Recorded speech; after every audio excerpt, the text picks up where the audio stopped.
L'écologie va changer le capitalisme. Enfin ça, c'est ce qu'on vous a dit. Et on a vu beaucoup d'entreprises mettre un peu de peinture verte sur leur devanture pour continuer à vous vendre des trucs. Seulement voilà, maintenant on rentre dans le dur.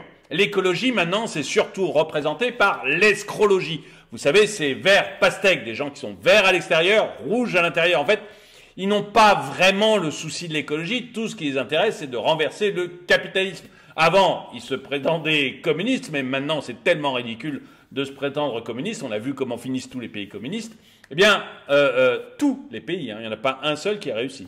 Donc, on a vu comment finissent tous les pays communistes. Du coup, eh bien, ils se prétendent verts. Ça leur permet d'avoir toujours leur idéologie anticapitaliste.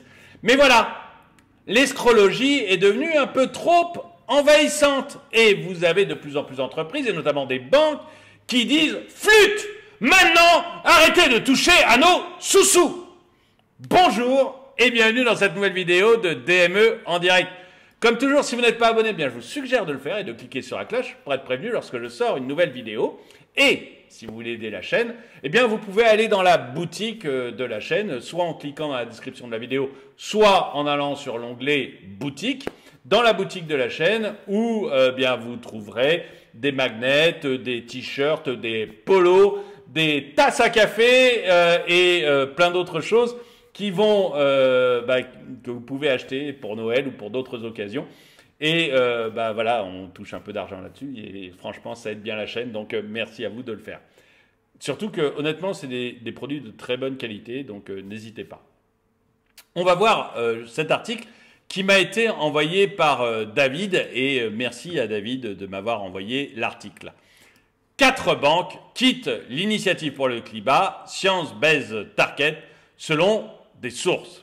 Alors, en fait, cette initiative pour le climat, vous allez voir, c'est 4 grosses banques, hein, ça rigole pas. Et c'est, en fait, l'ONU avait mis en place une initiative pour le climat, Science Based Target, qui était hyper contraignante. Alors, les banques américaines n'y avaient pas été parce qu'ils sont intelligents. Mais vous avez des banques européennes qui avaient rejoint ça, parce qu'on est un peu dans la folie. Vous voyez, on sort d'un rendez-vous avec Emmanuel Macron ou avec Ursula, et on se dit, ah, ça serait bien quand même d'aller là-dedans, puisqu'on a été chauffé à blanc par les politiques. Donc, les banques européennes étaient rentrées là-dedans. Les banques américaines étaient restées à l'extérieur parce qu'ils sont pas fous. Et là, les banques européennes, elles se disent, mais ça nous empêche de financer les chimistes, mais ça nous empêche de financer les entreprises qui font du pétrole. Seulement voilà, les entreprises qui font du pétrole, elles font aussi du profit, elles gagnent beaucoup de pépettes. Et le pétrole, quoi qu'on vous raconte, le pétrole, vous en avez encore pour des dizaines d'années. Vous le trouvez dans absolument tout ce que vous consommez. Il y a du pétrole dans ce polo. Il y a du pétrole là-dedans, il y a du pétrole partout, partout. Regardez vos chaussures, regardez votre pantalon, regardez votre culotte. Il y a du pétrole dedans. Donc le pétrole, vous avez partout. Et les voitures, bien qu'on nous mette en avant la voiture électrique, les voitures qui marchent au diesel sont encore extrêmement majoritaires. Pas un petit peu. Je veux dire, la voiture électrique, ça représente rien sur l'ensemble des voitures. Donc voilà, le pétrole, il y en a encore pour des années. C'est des compagnies qui vont encore gagner énormément d'argent, qui ont besoin de financement. Et les banques se disent, mais attendez, on ne peut pas se passer de tout ce fric, parce que tout simplement, si on se passe de tout ce fric, les concurrents vont aller prêter de l'argent à Total, à Occidental Petroleum, à Chevron, à Shell, etc. Nos concurrents vont gagner beaucoup d'argent en prêtant de l'argent à ces géants. Et ils vont finir par nous racheter, quoi. On va se retrouver complètement à la ramasse, je pense. Donc, les compagnies européennes, les banques européennes commencent à se dire, non mais ça commence à bien faire cette histoire. On va changer notre fusil d'épaule et on va accepter des normes parce que sinon Macron, Ursula vont se fâcher. Donc, on va accepter des normes, on va les prendre beaucoup moins contraignantes. 4 grandes banques, dont la Société Générale, ont quitté l'initiative Science Based Target, soutenue par les Nations Unies, visant à examiner les objectifs climatiques fixés par les entreprises selon les sources au fait du dossier. Ces banques, parmi lesquelles... Pardon. Je bois trop de café, moi.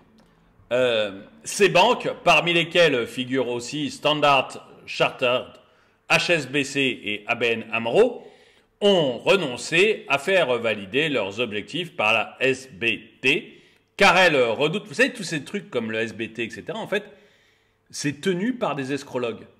C'est-à-dire, tout ça, c'est tenu, ils sont rentrés dans les arcanes du pouvoir, etc., comme Oxfam, vous entendez souvent parler d'Oxfam.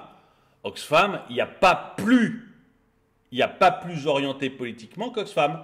Ça se dit think tank, ça veut vous faire croire que c'est complètement dans la pensée. En fait, c'est ultra de gauche. Ultra de gauche. Je ne me rappelle plus de son nom, mais la patronne d'Oxfam, par exemple, c'est l'ancienne ministre de l'écologie. C'est ultra à gauche. Et c'est ultra orienté. Et ces gens-là arrivent petit à petit à rentrer dans les arcanes du pouvoir, à être dans la commission d'évaluation du SBT ou à imposer eux-mêmes leurs normes. Et une fois qu'ils ont réussi ça, eh ben, ils essayent de casser petit à petit des entreprises pour faire correspondre le monde à leur vision. Et là, coup de chance, enfin, oui, coup de chance pour l'Europe, je vous le dirai tout à l'heure pourquoi, mais vous avez des banques qui s'aperçoivent de ce qui se passe, quoi, et qui se disent non, mais on ne peut pas se permettre de perdre de l'argent à ce point-là, tout ça pour faire plaisir aux arcanes du pouvoir. Parce que s'ils adhèrent à ce genre de choses, c'est pour faire plaisir à Macron, pour faire plaisir à Ursula, pour faire plaisir en fait aux dirigeants. Bon, ils en reçoivent des bénéfices derrière, ils font plaisir à Macron, du coup c'est plus facile pour eux d'avoir telle ou telle possibilité ou de faire passer telle ou telle norme, on est bien d'accord, mais bon, voilà, c'est pour ça qu'ils le font. Car elles redoutent que cela n'entrave leur capacité à continuer de financer les combustibles fossiles, ont indiqué les sources. Si je ne peux pas financer Chevron, BP, Total, Shell, Occidental Petroleum, je risque d'avoir des petits problèmes parce que c'est des sociétés qui gagnent beaucoup de pépettes et qui vont continuer à gagner beaucoup de pépettes. Je ne sais pas si je vous l'ai dit, mais du pétrole, vous en avez absolument partout. Le nombre de véhicules au pétrole qui tournent au pétrole est absolument gigantesque par rapport à l'électrique. Donc même si l'électrique fait des plus 20 ou des plus 30, etc., mais ça représentera encore rien par rapport aux véhicules essence dans les 10 ans ou les 20 ans qui viennent. Donc on a besoin de pétrole et c'est des boîtes qui vont continuer à gagner beaucoup, beaucoup d'argent. Donc c'est pas raisonnable de ne plus pour une banque d'arrêter d'avoir des clients comme ça, quoi. Certaines banques ont également exprimé leur inquiétude quant à la difficulté de répondre aux exigences de la SBT en matière de fixation des objectifs d'émissions de gaz à effet de serre, ont ajouté les sources. Pour justifier leur départ, qui s'est produit séparément au cours de l'année écoulée, certaines banques ont invoqué leur appartenance à un autre groupe soutenu par les Nations Unies, l'Alliance Net Zero Banking. Ils ont trouvé des normes un peu plus cool pour pouvoir auxquelles adhérer. Mais vous verrez, quand ces normes, d'ailleurs celle-ci est moins restrictive et permet aux banques de continuer à financer des combustibles fossiles à condition qu'elles progressent dans la réduction de leurs émissions. Et c'est comme ça que certaines... je crois que c'était Shell, je suis quasiment sûr que Shell, j'en ai parlé, qui, pour pouvoir continuer à être financé facilement, a construit une raffinerie en Europe, donc une grosse raffinerie qui prend le pétrole brut et qui le transforme en gazole et en essence, et donc une grosse raffinerie. Et pour pouvoir avoir ces financements, ils ont mis devant la raffinerie des éoliennes, et ils ont dit, la raffinerie, elle marche avec de l'énergie éolienne. Ce qui est complètement débile. C'est complètement débile. En principe, la raffinerie, elle marche avec le gaz et le pétrole qu'elle raffine. Elle n'a pas besoin de mettre des éoliennes. Mais ils mettent des éoliennes, comme ça tout le monde est content. La banque, elle finance et elle peut dire qu'elle appartient au NZBA. Et parce que la raffinerie a amélioré, a réduit ses émissions, tout va bien. C'est complètement stupide. Ça n'a aucun intérêt économique, mais ça permet de faire plaisir à Macron et de faire plaisir à Ursula et de faire plaisir à Joe. Donc tout va bien. On est dans un monde de fous. On est vraiment dans le monde du ridicule et de l'apparence. Mais tout le monde sauve les apparences, ils sont heureux, etc. Ils croient que la population ne se rend pas compte de leur débilité, mais c'est pas grave. Bon, toujours est-il que Voilà, ils abandonnent une norme trop compliquée pour aller vers une norme un peu plus douce, et quand la norme un peu plus douce se renforcera, deviendra plus compliquée, ils l'abandonneront. Voilà. De nombreux établissements bancaires estiment qu'il est encore nécessaire de financer le combustible fossile tant que les économies en dépendent. Tu m'étonnes, Charles. Tu m'étonnes. Il y a des sommes monstrueuses et honnêtement, on n'est pas prêt de se passer du pétrole. Le départ de ces 4 banques met en difficulté SBTI, la norme la plus largement adoptée au monde pour réduire les émissions de gaz à effet de serre.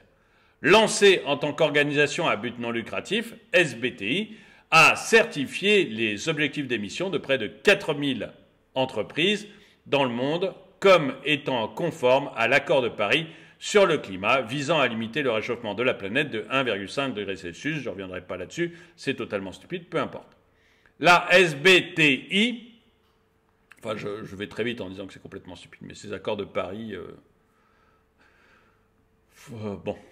La SBTI prévoit de lancer en 2024 une nouvelle norme qui s'appliquera spécifiquement aux institutions financières qui devront cesser de financer tout nouveau projet lié aux combustibles fossiles. Et c'est pour ça qu'il y a 4 banques qui se sont barrées et que toutes les autres vont se barrer aussi. Une restriction trop lourde pour Standard Chartered. Un porte-parole de la banque a informé que le groupe avait quitté SBTI, estimant que la norme proposée ne prenait pas suffisamment en compte la transition de nos clients et de nos marchés. Le porte-parole HSBC a, pour sa part, indiqué que la banque fixait ses objectifs en matière d'émissions de carbone conformément à la directive de la NZBA. Et du côté d'ABN AMRO, un porte-parole a fait savoir que la banque avait quitté SBTI et est resté membre de la NZBA. Et moi, je me demande si j'étais directeur de banque, si je ne dirais pas... moi, en tant que banquier, j'en ai rien à secouer. Je finance absolument toutes les entreprises qui ont besoin d'être financées. Et je me demande si, comme ça, j'arriverai pas à récupérer tout le monde, en fait. Parce que Shell, qui a construit donc ses éoliennes devant son truc à combustible, mince, bon, enfin, peu importe, vous m'avez compris. Shell, qui a construit ses éoliennes devant son usine, je pense qu'il serait ravi finalement d'arrêter de mettre des machins comme ça devant ses usines, ça ne sert à rien. Il le sait très bien, parfaitement. Donc je me demande s'il ne serait pas intéressé par une banque qui dirait « Attends, fais quitte, allons-y ».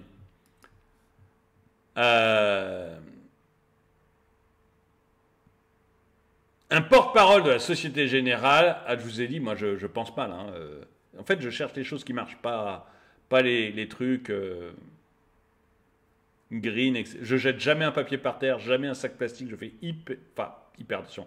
Je suis éduqué tout simplement, mais voilà, c'est pas la peine de me demander, des trucs comme ça qui ne servent à rien, qui sont pas pragmatiques, ça me sidère. Un porte-parole de la Société Générale a déclaré que la Banque française s'était engagée à fixer ses objectifs en matière d'émissions conformément à la méthodologie NZBA. Ils ont bien raison. Moi, on en dit mieux c'est dans ces conditions. On change. On a changé de truc. On ne vous dit pas pourquoi. On ne vous dit pas que c'est parce qu'ils nous cassent les pieds et qu'on a envie de continuer à faire du pétrole. Il ne faut pas exagérer. D'autres grandes banques européennes qui ont signé avec la SBTI en restent membres.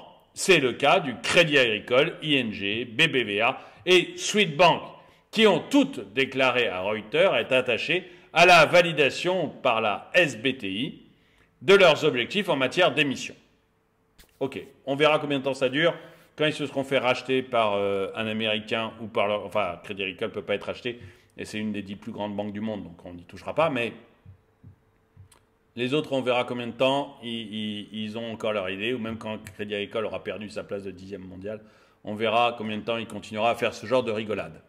BNP Paribas n'a pas répondu aux demandes de commentaires sur son statut SBTI. On sent que BNP Paribas commence à avoir des idées de grand large. Aucune grande banque américaine n'a rejoint SBTI, préférant la norme plus facile à respecter, NZBA. Aucune grande banque américaine. Parce qu'ils ne sont pas fous. Et je dirais, surtout Société Générale, qui est une banque de taille intermédiaire, qui peut très facilement se faire racheter. Société Générale, si elle avait continué ce genre d'ânerie, c'est la garantie qu'une banque américaine géante la rachète dans les 10 prochaines années.